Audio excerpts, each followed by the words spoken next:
Hey, what's up? Hello. If you're new here, my name is Kayla and you're watching Kayla's Bookish Vibes. And today's video is going to be the mid-year freakout, mid-year book freakout, mid-year freakout tag. Where we're going to talk about some of the books that I have read this year. I've done this on my channel last year and I wanted to do it again this year before I got too far into the year. We are halfway there, y'all. Halfway to 2026. Halfway through 2025. Both of those were correct. We're halfway to 2026 and we're halfway through 2025. Anyway, I wanted to talk to you guys about some of the books that I have read this year. So let's go ahead and get into this tag. Okay, the first question. The best book that you've read so far this year. Don't Cry for Me by Daniel Black. I'm going to put all the books here on the screen. I absolutely love this book. That book came recommended to me. Not specifically recommended to me. I actually did a whole reading vlog on this book and I will leave it linked down below for you. But one of my favorite booktubers loves that book and he always spoke so highly of that book. So I was like, okay, let me give it a try. And I absolutely loved it. It was so good. 5 out of 5. That book is a love letter or letter to a son from his father. The father is on his deathbed and he has decided to write to his son to explain to him why he is the way that he is, why he was the way that he was when he was raising his child. His son is gay and his father, he wasn't accepting of that fact. And so they butted heads a lot. And on his deathbed, he just kind of tells his truth, tells his story, lets his son know how he was brought up. And I highly recommend that book. It was so good. Number 2, the best sequel so far. That is going to be Isaac's Song, which is the follow-up to Don't Cry for Me. Both of those books are 5 stars. The first book, this always confuses me when I talk about the books, the names. Okay, so Isaac is the son and Jacob is the father. This confuses me because those names are biblical and obviously Daniel Black chose those names for a reason, but they're reversed. Isaac is the son and Jacob is the father in the series, but in the Bible it's reversed. Anyway, in Don't Cry for Me, we are following Jacob and Jacob is telling his story. So we're pretty much getting like his life story. And then in Isaac's Song, Isaac is giving us his story. Some of the things overlap, like you're getting things from Isaac's point of view and Isaac's story and they're like some of the same scenes that were in Jacob's story, but they're completely different because they're being seen by 2 different people. And the letters do come up in Isaac's Song. I highly recommend both of them and I think you should read them congruently. Like I recommend reading Don't Cry for Me and then going into Isaac's Song like back to back personally, because that's how I read it and that experience was everything. Sometimes it's kind of hard to like take those 2 books apart and remember what happened in Don't Cry for Me and what happened in Isaac's Song. Like so in my mind it all just kind of like melted together into one book. But I do highly recommend both of those books. They were both really good. Number 3, the new release you haven't read yet but want to. There are so many.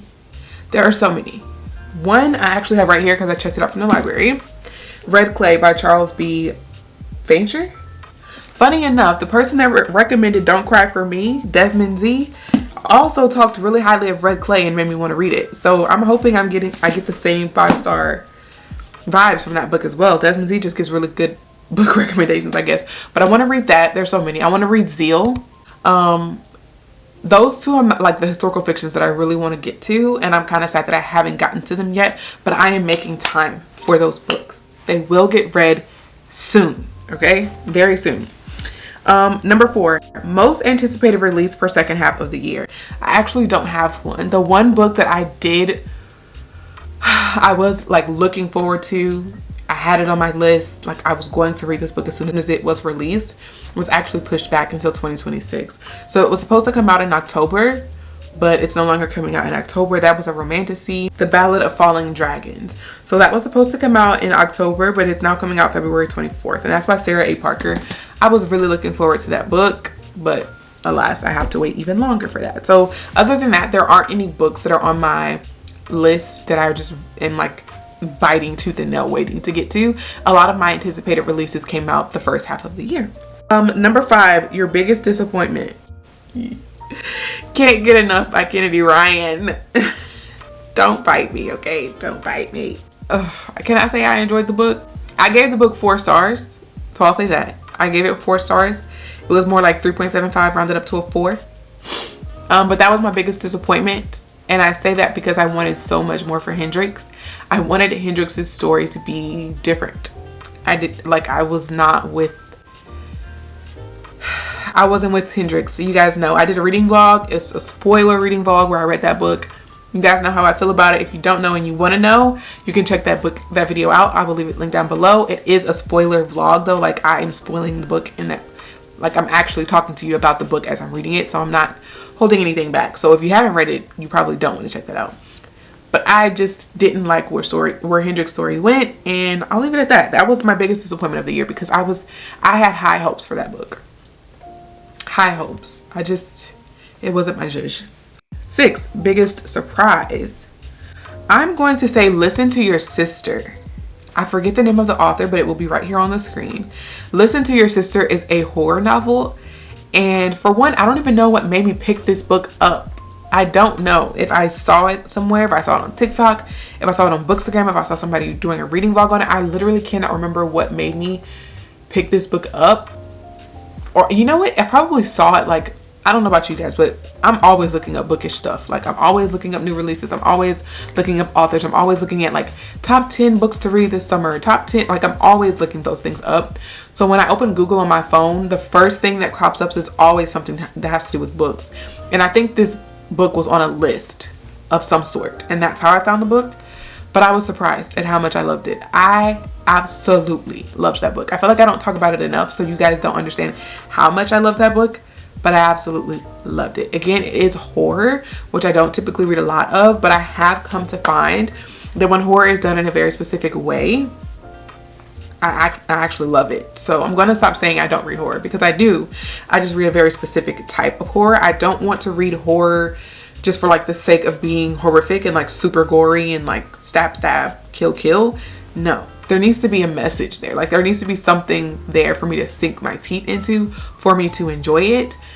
And this was one of those ones that I was able to sink my teeth into, and I really enjoyed. Obviously, it was a 5-star for me. Listen to Your Sister is about a group of siblings. I love sibling dynamics. I realized that recently as well. Like, I just love books that explore sibling dynamics. I have a lot of siblings. I completely understand sibling dynamics and how difficult those can be, but how at the end of the day, it is all love. We have 2 brothers and a sister. I'm the older sister, so I always understand when a character is the oldest sister, and she has a lot on her shoulders, a lot on her plate, and they don't listen, okay? Her brothers don't listen, hence the title of the book is called Listen to Your Sister. It gets really creepy, very creepy, also very funny. I love when like humor is introduced into horror as well. I loved it. I absolutely love this book. I need to do like I think I'm going to make a blog post about that book because I just loved it literally that much. Absolutely loved it. Number 7, fave new author. This could be a new to you or a debut. For me, I'm going to say, I don't know, favorite is like a strong word when it comes to like your authors. Like, who is your favorite author? I don't necessarily think I have like a new favorite, but one that I am looking forward to reading more from is Daniel Black. After reading Isaac's Song and Don't Cry for Me, so many of you said that you've read other books by Daniel Black and you absolutely loved them and you think that I would love them too. I've been on BookTube for a year now. It's been a whole year, and I think you guys know my reading taste at this point. You guys know the type of books that I love, and I feel like Daniel Black writes the types of books that I will love. So he is an author that I want to read more from. Is he necessarily a new favorite? Not yet.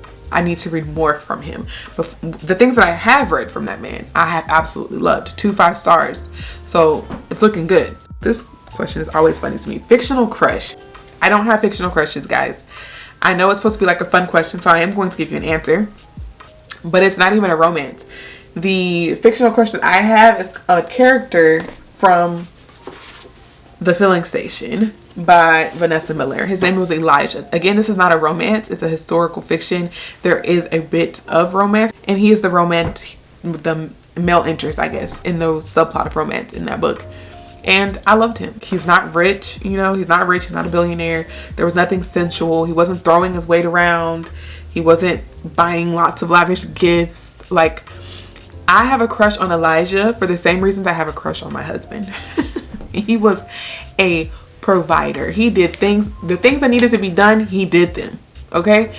If you want me to build you a whole town from the ground up, I got you. That was Elijah. Those were his vibes. Elijah is my crush. Favorite character, number 9. Favorite character, Soledad. Soledad from This Could Be Us. I enjoyed her character, and I knew that I would. I knew that I would resonate a lot with Soledad's character, and I was absolutely correct. She has been my favorite character. I loved the character development that she got to experience. I loved just watching her like step into her own and grow, and I also love seeing the glimpses of her that we got and Can't Get Enough.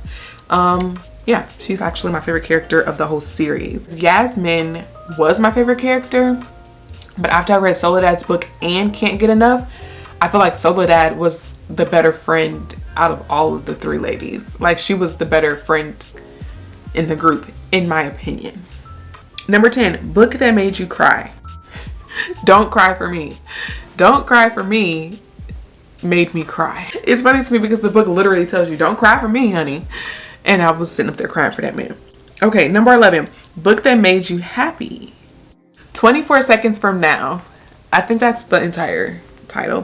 It's kind of a long title. 24 Seconds From Now, A Love Story by Jason Reynolds. That book made me really happy. It's like a coming of age story for a young man who is in love with his girlfriend, and he thinks he is ready to take it to the next level. And I just loved how the community showed up for this young boy. Even when they didn't necessarily know that they were showing up for him, they were showing up for him. And I loved how it just kind of showed that it takes more than just your mom and your dad to get through life. Like, you need a community surrounding you, and I feel like this young man had a really solid community surrounding him, and I really enjoyed that book. It made me extremely happy to read. Number 12, most beautiful book you got this year. I haven't really been buying a lot of books this year, surprisingly. I have not been buying a lot of books this year, and I will probably continue. Okay, my coins are going other places, not in books right now. I'm sure eventually that will get back to normal, but for now I haven't been buying a lot. But I think the prettiest book I own, or that I purchased this year, was I think it's called The Death of the Author. I wish I had it out, but I don't. It's literally in my closet waiting to get put on my shelf. But it's called Death of the Author, and the spine, not the spine, the edges are sprayed and they're like this really pretty teal blue. And I love it because when you take off the dust jacket of it, like the actual cover of the book is also really pretty and shiny. So I really enjoy that book. I will dig that book out at some other time and then put a little clip of it here so that you can see what I'm talking about. But that's probably the prettiest book that I purchased this year, and I literally purchased it because it was so pretty. Number 13, last question. Need to read before the end of the year. There's a lot, okay? I need to read a lot of books before the end of the year. So at the beginning of the year, I made a little list in my reading journal, which I have been keeping up with as far as like my reviews and stuff. But I made a whole list of like 25 books that I want to read in 2025. So let's look at this list to see how many of those books I've actually read. I still need to read, well, I can take this one off because it's not coming out in 2025. The Ballad of Falling Dragons, which I've already mentioned, is the one that I was looking forward to coming out the second half of the year, but it's been pushed back. So I can take that off the list.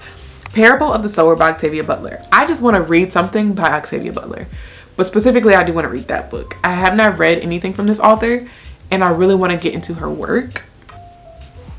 I know it's sad, but I really want to get into her work, and I want to start with Parable of the Sower. So I put that book on my list at the beginning of the year to read at some point this year, and I'm going to get to it. We're going to read it. Bitter and Sweet. Yeah, Bitter and Sweet. I need to read that book. I'm probably going to read that soon because it's definitely a summer book, and I know I wanted to read it in the summer. So hopefully we'll get to that soon as well. Hopefully we'll get to all of these soon.